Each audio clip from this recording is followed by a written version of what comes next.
Hai, saya Sarah dari Kota Barat. Saya akan membahas tentang masalah kesehatan mental.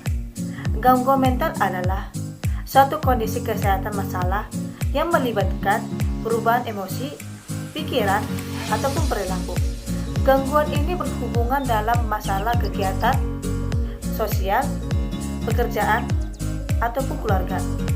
Adapun gangguan mental pada anak hingga remaja yang dapat mempengaruhi berbagai aspek kehidupan mereka, yang termasuk dalam menyebabkan masalah perilaku, gangguan emosional dan sosial, gangguan perkembangan dan belajar, gangguan makanan dan kesehatan, ataupun gangguan relaksasi pada orang tua.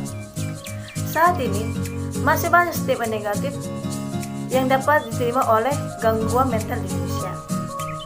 Stigma yang paling sering ditemui adalah rasa malu ataupun bingung. Percaya bahwa ketenangan adalah salah satu kunci untuk menjaga kesehatan tubuh pada saat ini, khususnya kesehatan pada dewasa ataupun anak-anak.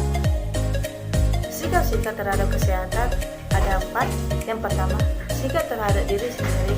Yang kedua, sikap memahami dan keterbatasan diri sendiri dan keterbatasan orang lain.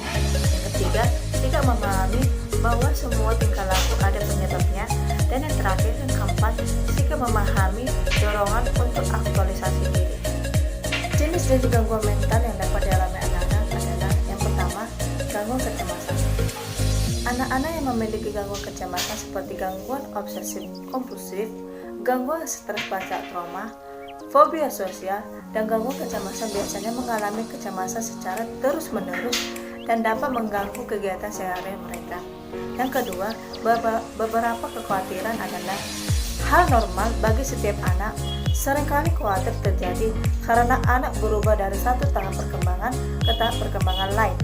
Namun, ketika kekhawatiran sudah menyuluhi anak untuk menjalankan kehidupan sehari-hari, maka patut dipertimbangkan. 3. Gangguan makan.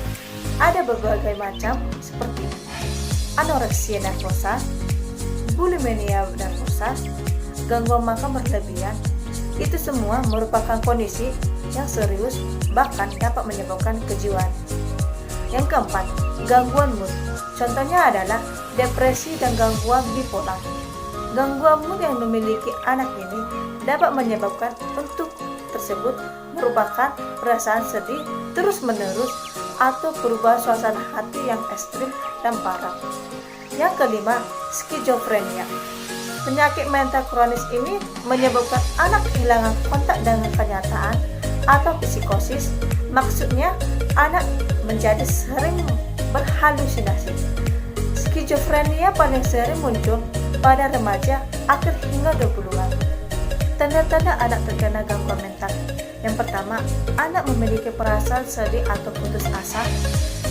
Yang kedua, perasaan intens, seperti rasa takut yang luar biasa tanpa alasan, ditandai dengan jantung yang berdebar atau bernapas dengan cepat.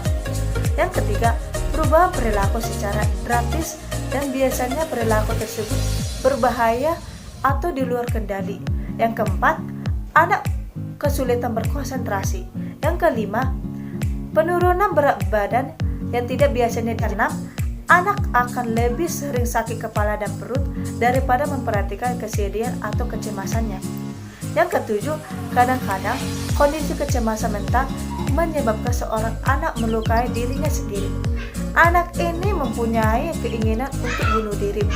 Yang terakhir, beberapa anak menggunakan narkoba atau alkohol. Untuk mencoba mengatasi perasaan mereka yang terjadi kendali, yang pertama, konsultasi kepada psikolog anak.